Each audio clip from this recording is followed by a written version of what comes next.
Hola, ¿cómo están? Bienvenidos. Estamos muy felices de que están aquí. Yo soy Melina y me gustaría que se levanten y que saluden a la persona que está a su lado, de puñito, de lejitos.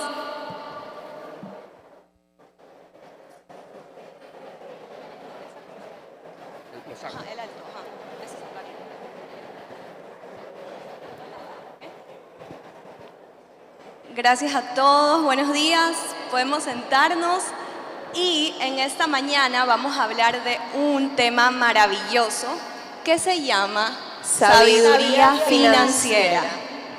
Wow, gracias chicas. Sabiduría financiera. Muy buen día a todos y como siempre es una alegría poder compartir con ustedes y sobre todo una gran gratitud a Dios porque es el que nos da la oportunidad. Y hoy que vamos a hablar de sabiduría financiera, lo primero que yo quisiera establecer es que hay la sabiduría humana o natural y la sabiduría divina o espiritual. Dentro de esa sabiduría, la sabiduría humana es aquella que la capacidad.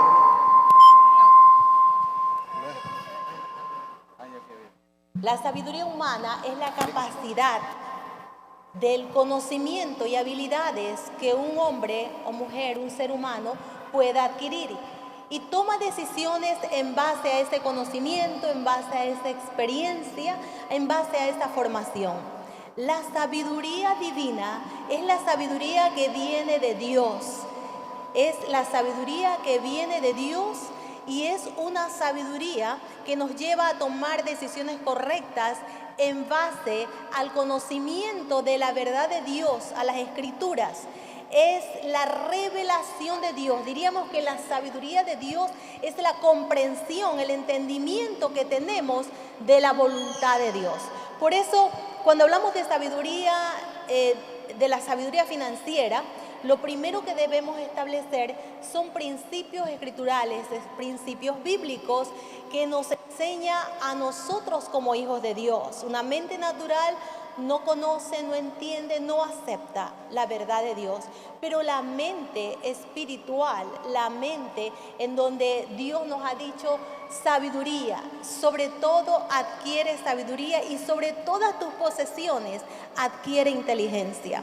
Así es que vamos a ver esa sabiduría de la cual habla Dios. Y para poderla conocer, entender y practicar, necesitamos primero establecer principios en nuestro corazón. Así es que yo traje dos principios. Principio número 1, reconocer que todo le pertenece a Dios. Todo le pertenece a Dios. La Biblia dice, mía es la plata, mío es el oro. La Biblia nos enseña que Dios es el Señor, creador de todas las cosas. Entonces, número 1, recordemos principio número 1 para practicar la sabiduría financiera. Número 1, Dios es el dueño de todo. Él dice, mío es el mundo y su plenitud y los que en él habitan. Principio número 1, Él es el Señor, Él es el dueño de todo.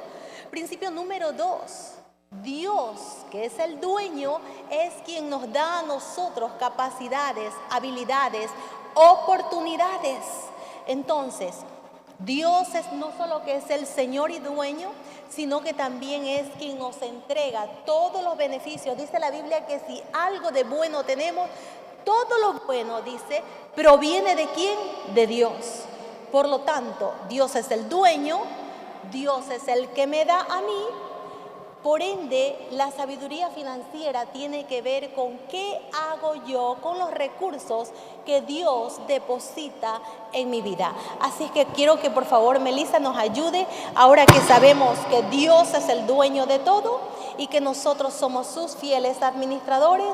¿Qué hacemos con aquello que Dios deposita, entendiéndose que la sabiduría financiera tiene que ver no solo con el recurso humano que recibimos, sino también con todos los recursos que Dios nos da, que son las habilidades, son las oportunidades que también Dios nos presenta? Melissa, háblanos un poquito ahora de eso. ¿Qué hacemos con esos recursos que Dios nos da? ¿Cuál es el orden divino establecido para que nosotros tengamos sabiduría financiera? Claro que sí, y quisiera empezar diciendo que si vamos a hablar de sabiduría financiera, tenemos que hablar acerca de que primero es lo primero, las prioridades. Creo que se escucha un sonido un poco raro. Ahí está bien, ok, listo. Entonces, las prioridades. La Biblia nos habla acerca de prioridades. Y si es que primero es lo primero, tenemos que recordar este versículo que está en Proverbios 3, del 9 al 10, donde dice: honra a Jehová con todos tus bienes y con lo primero de todos tus frutos. Entonces tus graneros serán llenos con abundancia y tus lagares rebosarán de mosto. Si me pueden ayudar poniendo los versículos, les agradezco. Entonces, eso es lo primero que Dios nos enseña para ser sabios financieramente. Primero, lo primero.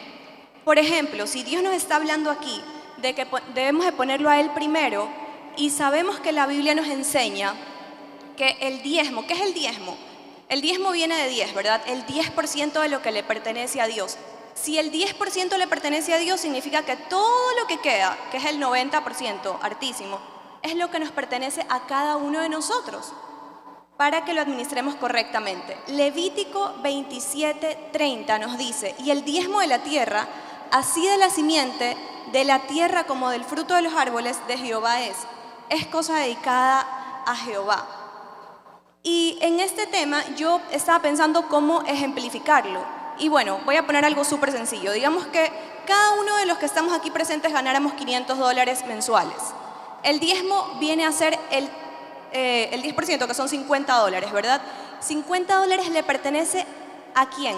Al Señor, no a nosotros. Desde ya partamos que esos $50, ese 10%, si todos ganáramos aquí $500, eso ya le pertenece a Dios.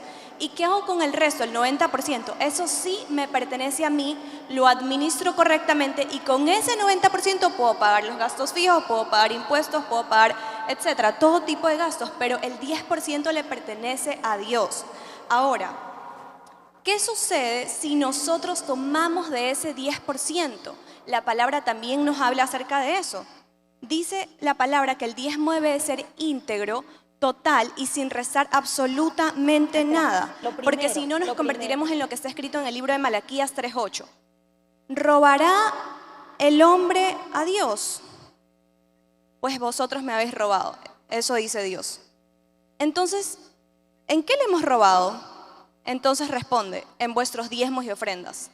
Entonces, si es que alguien toma de lo que es nuestro, digamos que alguien toma de lo que es nuestro, no sé, pues si algún colaborador de nuestro equipo o si algún familiar toma algo de lo nuestro que no debe tomar, sea que lo haga sutilmente, sea que lo haga hurtando o con violencia, ¿es o no robo? Termina siendo robo. Entonces eso es algo que debemos de nosotros reflexionar. Ahora, ¿por qué Dios necesitaría el diezmo y la ofrenda que es fruto de nuestro trabajo, de nuestro esfuerzo? ¿Por qué? Si la Biblia también dice que Dios es dueño del oro y de la plata. ¿Por qué? Lo voy a decir de forma súper práctica. Número 1, Dios quiere ser el Señor de nuestras vidas. Y estamos reconociendo que Dios es el Señor de nuestras vidas cuando le damos a Él lo que le corresponde. Número 2, Dios quiere obediencia de parte de nosotros. Y número 3, porque es la forma en cómo se extiende su reino aquí en la tierra. Entonces, sabiendo esto, podemos preguntarnos, ¿pero para qué se usan los diezmos y las ofrendas en la iglesia cuando nosotros damos? Pues fácil, para que más personas conozcan acerca del amor de Jesús y sus vidas sean transformadas, así como la vida mía fue transformada, porque un día alguien invirtió en diezmar y ofrendar en el reino, en la iglesia donde iban mis papás, y conocieron mis papás a Jesús porque había una infraestructura, había una logística, hacían encuentros, hacían eventos, hacían todo para que las personas tengan un momento a solas con Dios. Entonces, para eso nosotros tenemos que honrar a Dios. Prioridad 1, dar a Dios lo que le pertenece a Él. Prioridad 2, y algo súper importante, después de Dios la familia es lo más importante. La palabra nos enseña en 1 Timoteo 5:8, dice: aquellos que se niegan a cuidar de sus familiares, especialmente los de su propia casa, han negado la fe verdadera y son peores que los incrédulos. Eso dice la Biblia. Así que debemos estar pendientes de cuidar de nuestros familiares en lo que necesiten, especialmente, como dice la Biblia, especialmente con los de nuestra casa, para no negar la fe verdadera. Así que los padres e hijos tenemos que ser responsables dentro de casa. Los padres, si tienen hijos menores de edad, proveerles en lo que sea necesario, ser responsables con sus hijos. Y nosotros los hijos, poder ayudar a los papás en lo que ellos necesiten. Y no esperar a que siempre nos pidan las cosas, sino estar atentos. Así como yo veo aquí a los acomodadores que están sirviendo hoy, a los hermanos de seguridad, que están sirviendo, atendiendo a las personas y no esperan que alguien les alce la mano para solicitar una ayuda, sino que si ven que a alguien se le cayó algo, se agachan para recogerlo. Así debe de ser nuestra actitud en casa, de los padres para los hijos y de los hijos para los padres. Y algo importante también es que nosotros no solamente tenemos que amarnos los unos a los otros, como dice la Biblia, sino que también Dios quiere que nos honremos. Y parte de la honra es estar atento, es demostrar ese amor a través del cuidado. Y Dios nos ama, por eso es que Él nos provee absolutamente todo, como nos enseñaba hoy el hermano José Soriano. Dios nos ama, Él nos provee y Dios es quien nos bendice. Filipenses 4:19 dice: por eso de sus riquezas maravillosas mi Dios les dará, por medio de Jesucristo, todo lo que les haga falta. ¿Alguien siente que le hace falta o que le ha faltado alguna vez en su vida algo? Yo sí, y levanto las dos, porque siento que muchas veces he tenido necesidades de diferentes tipos y Dios siempre es quien ha estado ahí. Algo que anoté aquí fue que Dios nos va a dar la sabiduría que necesitemos para darnos el personal que necesitemos en nuestro equipo de trabajo, o la sabiduría que necesitemos para lograr hacer un buen desempeño en nuestro trabajo, porque la provisión de Dios no es solo material, sino es de sabiduría, es de alegría, es de fe, etc. No solamente lo material es algo que yo diría secundario muchas veces, porque siempre que nosotros tengamos a Dios en nuestro corazón, vamos a tener alegría, vamos a tener todo lo que necesitemos. Entonces, pidámosle a Dios lo que nos falta y tengamos la confianza de que Él nos va a dar, porque Él es nuestro Padre. Hay mucha recompensa en que nosotros obedezcamos a Dios. Y aún hay otro punto importante, y ese es la generosidad. ¿Quiénes aquí se consideran generosos? Alce la mano. Bueno, les voy a contar la historia de Robert Kiyosaki. ¿Alguien ha escuchado el libro Padre Rico, Padre Pobre? Bueno, es un libro muy conocido y el autor es Robert Kiyosaki, y él decía que él tenía dos padres, un padre biológico y un padre de crianza. Al padre biológico lo llamaba padre pobre por su mentalidad y a su padre de crianza lo llamaba padre rico. El padre rico decía: las personas que no tienen muchas veces es porque no han aprendido a dar o a recibir. Y el padre pobre pensaba: voy a dar dinero cuando me sobre, y cuando me sobre un poco, porque él pensaba que solamente si tenías mucho podrías dar. Y el padre rico decía: la ley más importante del dinero es: si das, recibirás. Y ese pensamiento es equivalente al que dicen Proverbios: el que da al pobre no tendrá pobreza. Y en Proverbios 22:9 dice: benditos son los generosos porque alimentan a los pobres. ¿Y qué significa ser generosos? Bueno, significa elegir hacer más de lo que sintamos hacer por los demás. Significa que somos conscientes y sensibles a las necesidades de las demás personas y poder satisfacer esas necesidades en la mayor medida posible. Y ¿han considerado que se puede desarrollar el hábito de la generosidad? Claro que sí. Creo que formar el hábito de la generosidad honra a Dios, porque Él es generoso en todos los sentidos, con todas las personas. ¿Cuántas veces Dios ha sido generoso con nosotros? Con el tan solo hecho de que nosotros podamos levantarnos y estar aquí, de que tengamos un lugar para comer, donde tengamos un lugar para dormir. Y leía en el libro de Joyce Meyer que cuando nosotros damos estamos siendo mucho más como Dios que en cualquier otro momento, que la forma en que nosotros podemos mostrar agradecimiento por todo lo que Dios ha hecho por nosotros es poder servir y bendecir a las demás personas.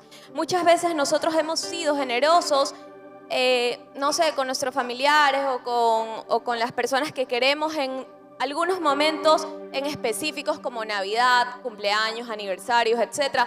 Pero otras veces no hemos buscado y no hemos sido intencionales con personas para ser generosos. No hemos buscado algún día común y corriente para ser generosos o ayudar a las demás personas.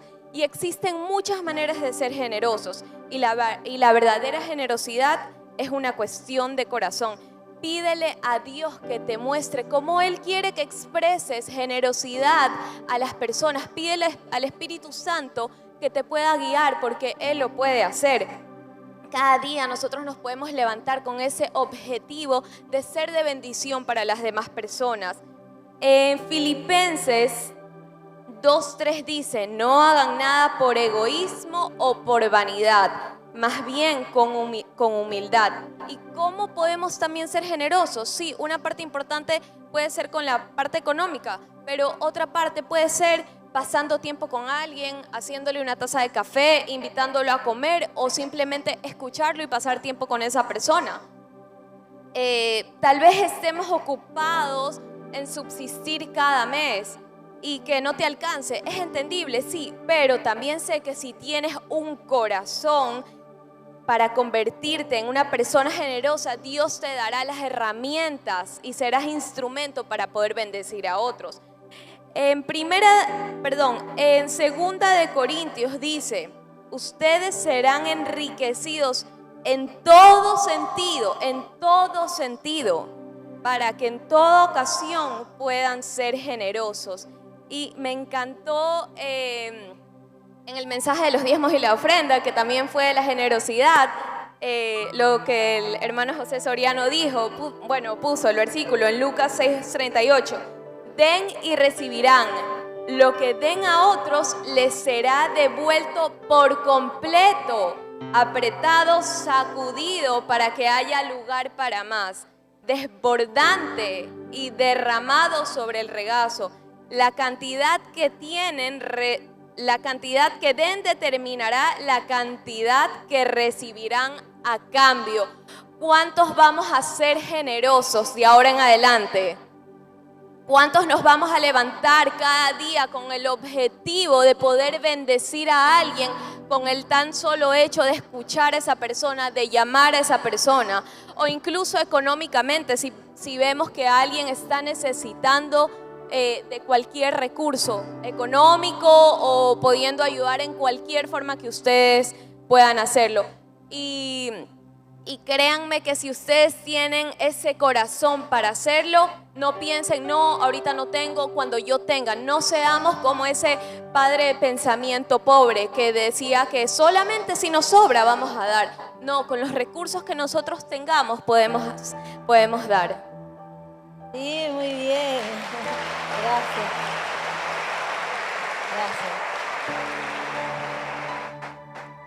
Muy bien. Bueno, Dios nos habla de toda la palabra de Dios. Es la sabiduría perfecta, la correcta. Dice que la sabiduría de Dios es perfecta, no tiene mancha.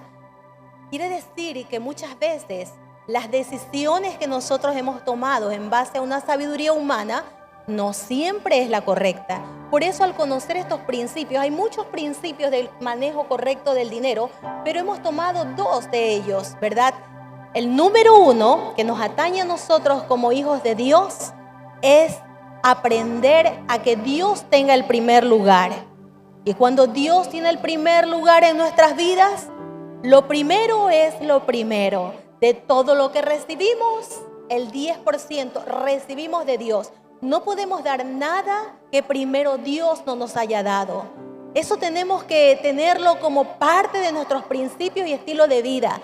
Lo que damos, el 10% no es ni tuyo, no es mío, le corresponde a Dios. Dice la Biblia que nosotros mismos le pertenecemos a Dios. Por derecho de creación, Él nos creó y no nosotros a nosotros mismos. Y número 2, le pertenecemos por derecho de redención. Él pagó un precio por nosotros, fue su vida. Así es que si nuestra vida ya le pertenece, cuando nosotros diezmamos, no digamos voy a diezmar de lo mío, no. El 10% de todo lo recibido, de toda clase de recursos, incluyendo tu tiempo, tus habilidades, tus oportunidades, todo, le pertenece al dueño y Señor. Él, por gracia, nos da el 90% y nos enseña a administrarlo correctamente. Y nos dice que después de dar el primer lugar a Dios, siendo Él Señor de nuestras vidas, lo siguiente es que nosotros mantengamos, sostengamos, quienes son cabezas de familia, el hogar. Hay muchos otros principios como el de las deudas, cómo endeudarme, no hay muchos. Pero estos dos principios, si comenzamos por estos dos, que es diezmar consciente de que no es lo mío el 10%, le pertenece a Dios. Cuando nosotros venimos y damos ese sobre, no es de lo nuestro, es de Dios. Y luego con el 90% sostenemos nuestra familia con la sabiduría que Dios nos ha dado. Y para ir una milla más, una milla extra, entonces la generosidad, el dar ya no solamente a Dios, a la familia, sino aún a aquel que lo necesita, aún a nuestro amigo, a nuestro familiar, a nuestro conocido o también a un hermano, ¿por qué no? Así es que, ¿por qué Dios nos habla de la importancia no solo de conocer? Porque muchas veces tenemos el conocimiento, pero no la práctica. Cuando nos pasa eso, tenemos que pedirle a Dios. Y dice que si te hace falta sabiduría, financiera, conocimiento, pidámosle a Dios. Porque a veces tenemos el conocimiento, pero no ha bajado a nuestro corazón ni a nuestra práctica. Por eso es tan importante el manejo correcto del dinero, porque lo que hace es revelar lo que hay en nuestro corazón. Según tú manejas las finanzas, así estás revelando el corazón. Entonces, ¿por qué es tan importante que nosotros no solamente conozcamos, sino que practiquemos, ¿verdad? Porque Dios nos habla de administrar las finanzas. Porque las finanzas, decía, nos revela, según como tú administras tus finanzas, revela tu corazón. Si realmente existe una sabiduría divina o nos sigue gobernando el conocimiento y las experiencias humanas. Dios nos habla también de las finanzas. ¿Por qué? Porque Lucas capítulo 16, versículo 10. ¿Por qué nos habla Dios de las finanzas? Porque simple y sencillamente Dios nos quiere bendecir. Y nos enseña. Y dice en Lucas 16, el que es fiel en lo poco, también en lo más es fiel. Y el que no es fiel en lo poco, si es injusto en lo poco, también en lo más es injusto. ¡Qué tremendo esto! Mi abuela me decía, cuando yo era una niña, me decía siempre, lo ajeno, cuida lo tuyo, cuídalo. Pero lo ajeno lo tienes que cuidar más. Lo ajeno tiene, y yo crecí con este pensamiento, lo ajeno tengo que cuidarlo más. Entonces para mí es un tema de mucho cuidado. Y si lo que Dios nos ha dado, ¿a quién le pertenece? Todo, ¿a quién le pertenece? Nosotros mismos le pertenecemos a Dios. Así es que nunca tengas en poco lo que Dios te da. A veces una mentalidad contraria a la mentalidad de Dios dice, es tan poco que mejor lo gasto, no me sirve para nada. No, Dios no dice eso. Dios dice que si tú y yo somos fieles, somos obedientes, practicamos en los $500 que tenemos, practicamos dar el diezmo y organizamos bien nuestra vida para que lo restante, el 90%, nos debe alcanzar estableciendo prioridades en nuestros pagos. Dice que Dios nos va a colocar sobre lo mucho. Por eso es importante la administración correcta de nuestros bienes. ¿Por qué? Porque revela tu corazón y el mío. No solo eso, sino que habla de nuestro nivel, no solo de conocimiento, sino de nuestro nivel de relación con Dios. Porque así como en la familia, imagínate que tú como familia te quedaste con el 90%. Yo he visto cómo personas, todo lo que ganaron el fin de trabajo de toda la semana, al cierre de su semana con sus recursos, van y lo botan en la cantina, con los amigos, como fuere. Entonces, cuando llega a su casa, ¿qué va a pasar? ¿Estará contenta o enojada la esposa? Y sus hijos con hambre, ¿verdad? De la misma manera, es tan importante el correcto manejo de las finanzas, porque no solamente que revela tu realidad espiritual, sino que también establece relaciones correctas con Dios, con el Espíritu Santo. Hay paz, puedes pedir como conviene, dice la Biblia, y también horizontalmente con tus semejantes. De allí que la sabiduría financiera es tan importante. Cuando hablamos de sabiduría financiera, ya sabemos que son finanzas, pero sabiduría financiera divina, no sabiduría financiera humana. Como muchos dicen, oye, qué sabido que eres tú, ¿verdad? En lugar de dar el diezmo, dijiste, yo doy mi trabajo, yo doy mi esfuerzo y ahí está mi diezmo. ¿Qué sabiduría es esa? ¿Qué sabiduría? Humana, porque el 10% no es solamente, ¿verdad?, de mis finanzas, sino de todo lo que yo soy, mis habilidades, de quien las hemos recibido de Dios. Todo lo que hemos recibido proviene de Dios. Él no solamente que quiere que cuidemos para podernos dar más, sino que la Biblia dice, mira, al que cuida bien lo que vale poco, también se le puede confiar lo que vale mucho. Si tú administras bien tus finanzas, ten la convicción que es porque Dios te quiere dar mucho, pero para ello dice que debemos ser hallados fieles en nuestra administración. La manera en que nosotros administramos el dinero afecta nuestra comunión con Dios, con nuestra familia, afecta nuestra relación familiar. El libro de Lucas dice, pues si en las riquezas injustas, mira, ojo, las riquezas injustas, ¿cuáles son esas riquezas injustas? Las que tú y yo ganamos como resultado de nuestro esfuerzo, de nuestro trabajo, aquí en lo natural, ¿verdad?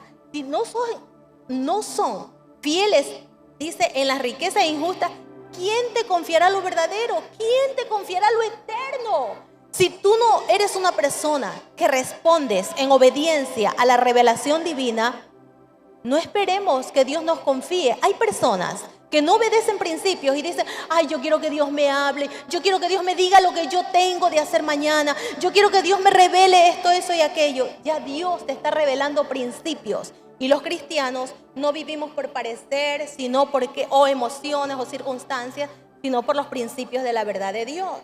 Dios nos habla sobre las finanzas porque eso revela tu corazón. La manera en que tú administras tus finanzas es tan importante. ¿Sabes por qué? Porque tú y yo tenemos que estar conscientes de que hay una lucha. ¿Por qué Dios nos habla de las finanzas? Porque hay una lucha entre lo natural y entre lo espiritual, entre mi conocimiento y experiencia y la voluntad revelada por Dios. Hay una lucha de quién se entroniza en tu corazón y en el mío. Dios no nos pide para quitarnos, Dios nos pide para darnos, enseñándonos a ser fieles administradores. La pregunta, cuando nosotros obedecemos la revelación divina, es: ¿quién es el Señor de tu vida? La riqueza. Mira, yo siempre me preguntaba por este versículo que dice, ¿cómo dice el que ama las riquezas? ¿Cómo no entrará al reino de los cielos? No podemos tener dos señores. Ese es.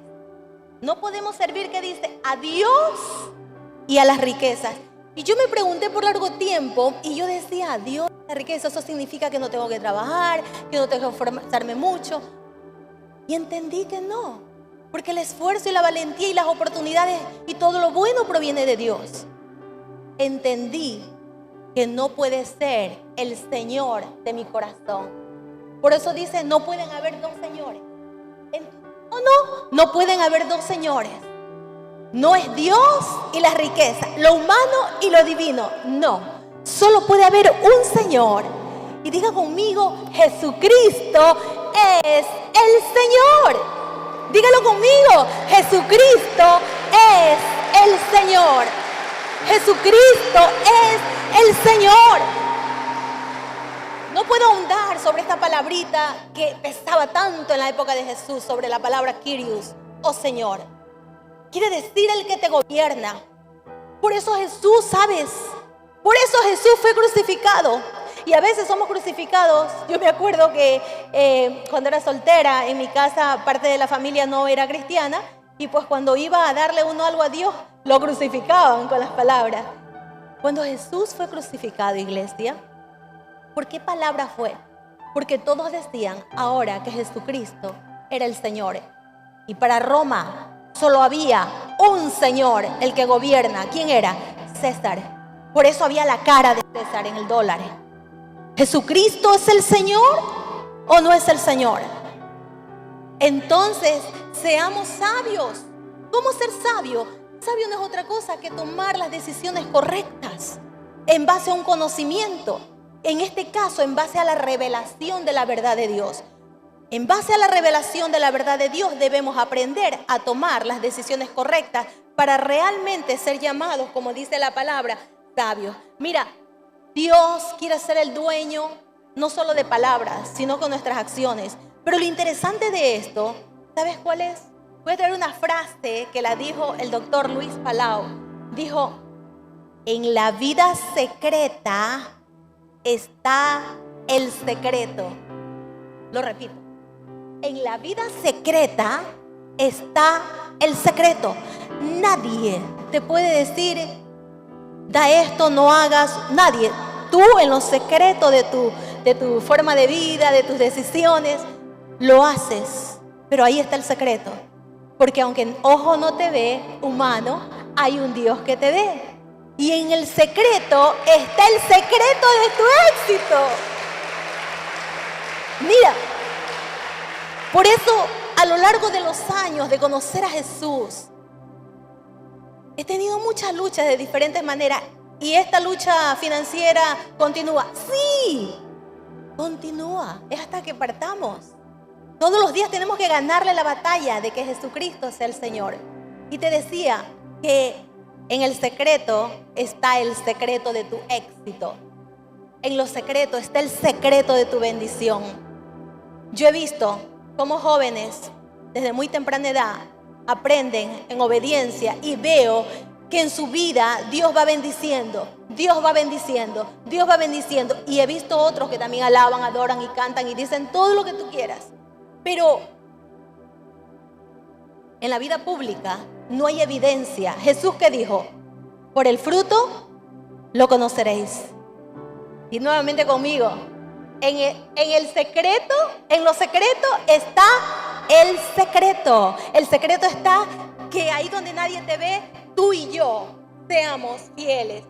Jesucristo decía, es el Señor. Para cerrar, es importante que nosotros, ¿verdad?, practiquemos el diezmar con integridad. Con integridad. Realmente el 10% antes de poder distribuir todo lo demás. Es importante que administres correctamente tu 90%. Y es importante que Dios nos dé un corazón generoso. Mira, yo ahí no caminaba por esa vía. No, obedecía a Dios, pero que como que no era tan generosa. Todavía me cuesta, pero ¿sabes cómo lo mato? Practicándolo aunque no quiera, muchas veces. Es importante que nosotros seamos, vivo con un hombre muy agradecido, y he aprendido de él. Y gracias a Dios que mis hijas también son muy generosas. Entonces, una milla más, ser generosa. Oremos, decía, para que practiquemos el diezmar con integridad. Oremos para cubrir las necesidades de nuestra familia. Y oremos para tener un corazón generoso. Y sobre todas las cosas, recordar, buscar primeramente a Dios, y todo lo demás vendrán por añadidura. Hay tiempos difíciles, pero Jesucristo sigue siendo el Señor. Vamos a orar, vamos a darle gracias a Dios. Dios es bueno y yo quiero que oremos por la iglesia. Que oremos por la iglesia y también que oremos por una mujer linda que ha sido ejemplo. Y voy a llamar al pastor y a Liz. Una mujer que ha sido ejemplo de obediencia a la revelación divina y generosa con sus talentos, con su tiempo, con sus recursos, con todo. Vamos a orar por ella. Es importante que en la casa del Señor haya gente que al obedecer sea nuestro ejemplo. Gracias le doy a todos los presentes y a todos los que por las redes nos ven. Y recordemos, Jesucristo es el Señor. Bendiciones. Yo quiero que tome su lugar en este momento. Bueno, ¿cuántos la conocemos a Liz? Todos, ¿verdad? Hagámonos más acá adelante. Bueno, Liz tiene que partir a Manila. Ella es directora del Children International y el Señor la ha bendecido, ¿verdad? Llevándola a un lugar más alto para la gloria de Dios, hermano. Y me emociona el saber que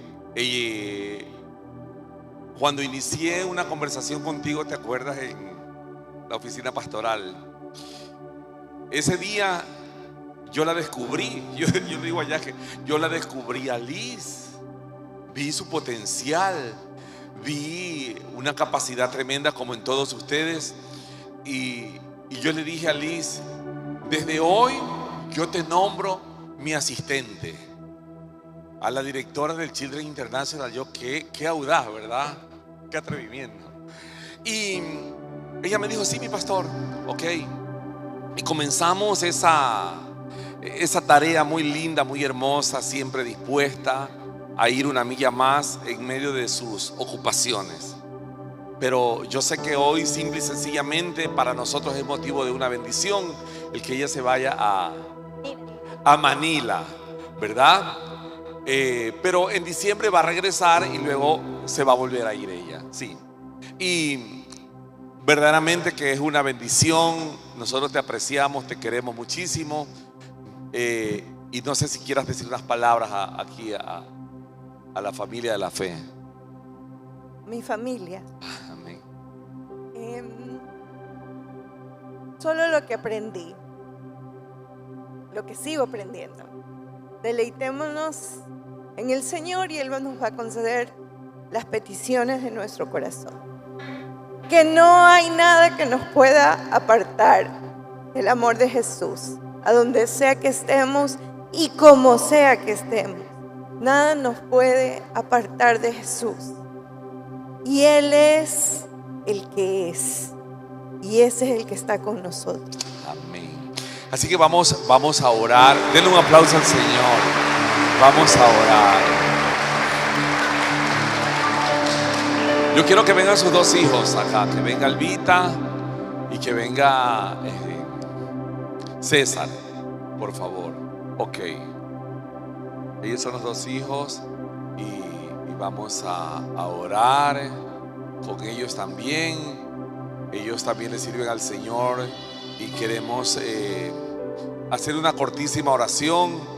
Allí donde usted está sentadito, vamos a orar por ellos. Padre, gracias, Señor, por la vida de Eli, Señor, que va a partir a un largo viaje, Señor, pero sabemos que tu mano poderosa está en su vida, con su familia, con todo lo que tú le has entregado.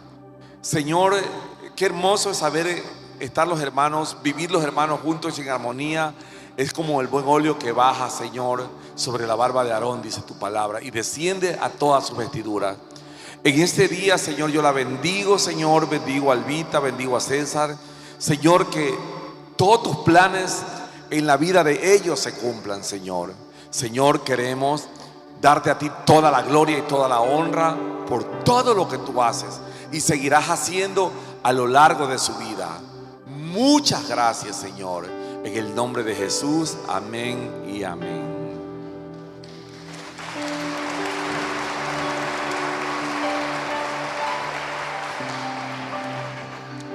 Bien,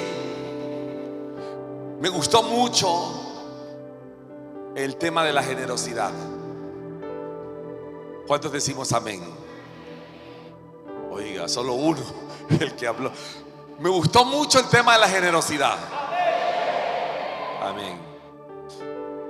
Y el día de ayer, bueno, Dios me ha estado preparando mi corazón, porque nosotros tenemos aquí una batalla, una lucha de querer avanzar con todo lo que le falta a la iglesia. Y esta semana Dios puso la gracia de que esté aquí un día conmigo. Jordi Favara es un señor que hizo el Teatro Sánchez Aguilar, que está en San Borondón, y él vino ya con otra actitud. Ya era la segunda vez, y dijo: yo los voy a ayudar. Él, del precio que él tenía bien alto, él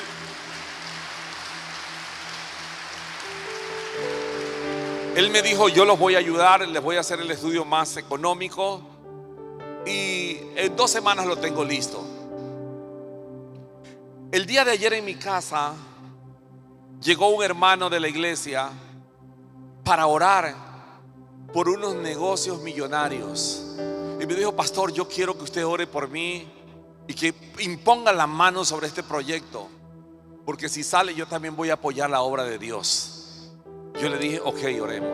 Cuando estaba allá parado, una hermana que está aquí dentro de la iglesia, que no la voy a nombrar, se acercó a mí y conversó conmigo y me dijo: pastor, el audio, ¿qué está pasando?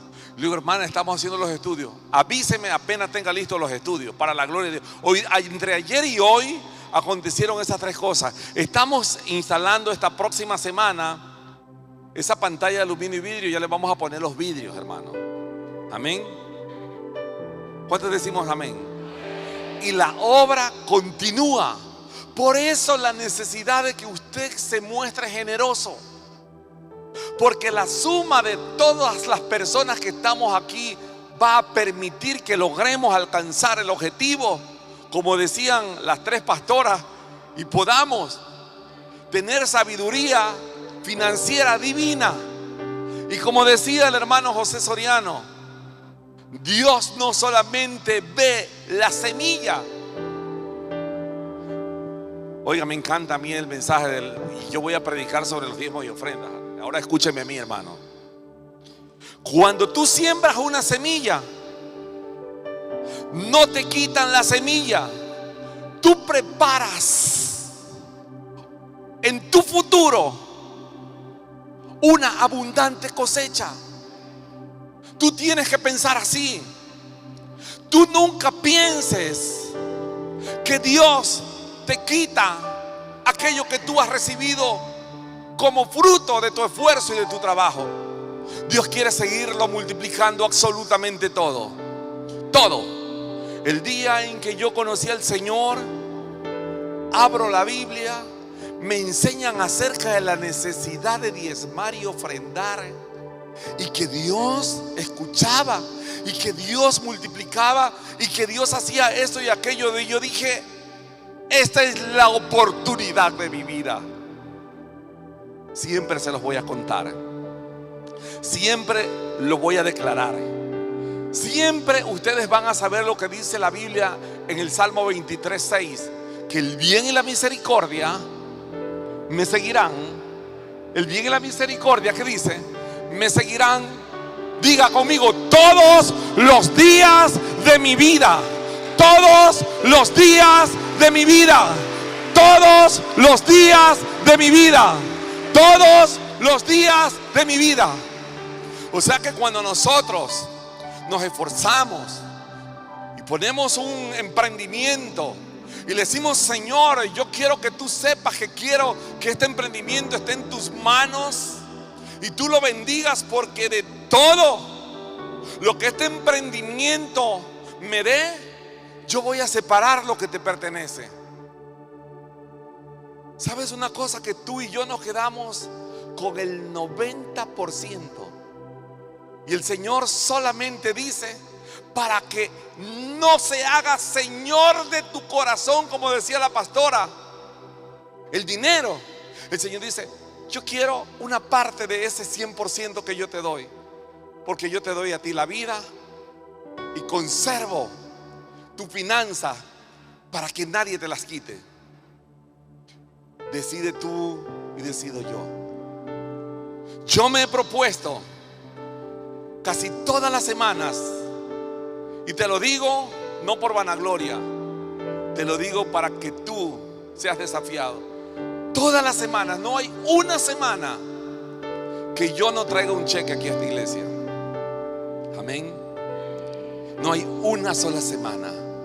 Y no hay una sola semana que no vea milagros financieros.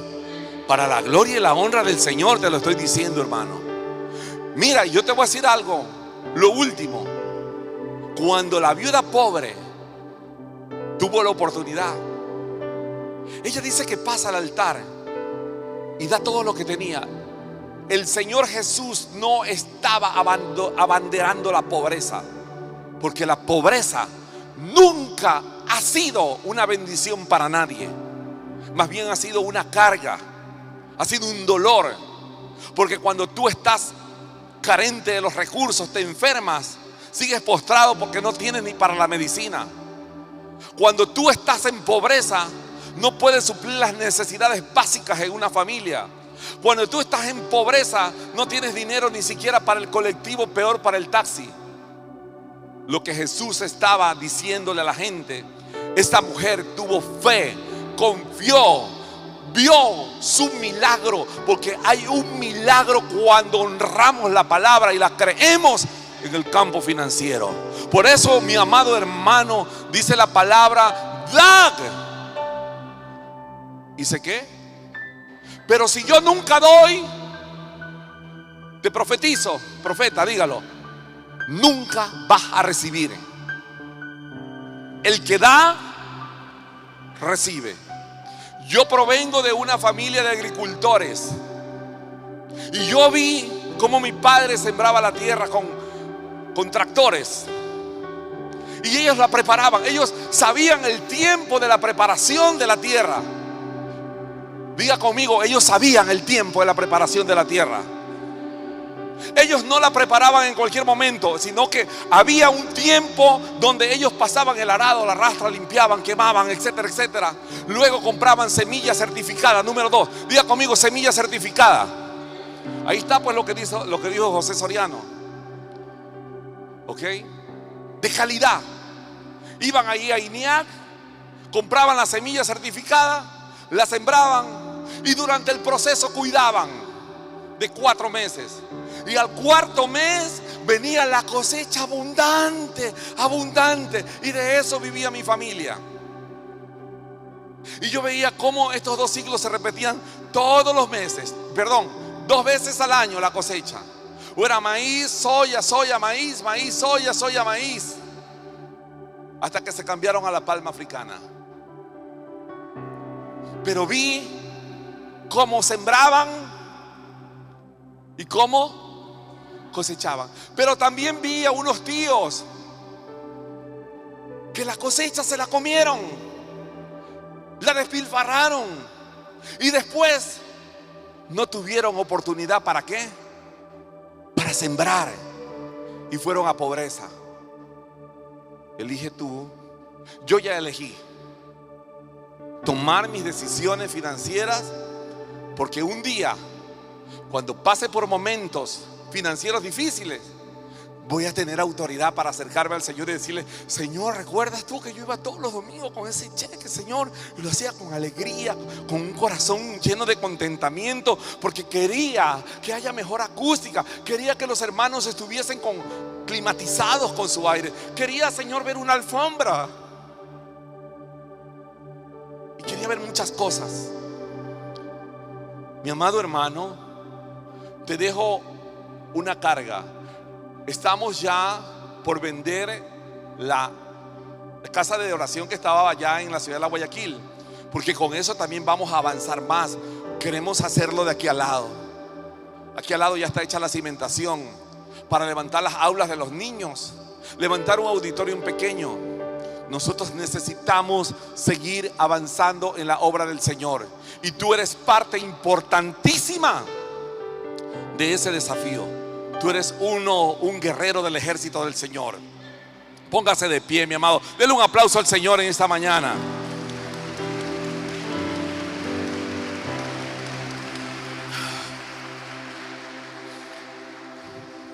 Dígale gracias, Señor, por la bendición que tú me has dado en esta mañana, de poder recibir, Señor, tu palabra. Esa palabra, Señor, que me desafía a ser generoso. Esa palabra que me desafía a ir una milla más. Esa palabra que me desafía a dar. Esa palabra que me desafía a sembrar. Esa palabra que me desafía a administrar sabiamente los recursos que tú me has entregado. Señor, en esta mañana hago un pacto contigo, Señor. Un pacto de fe.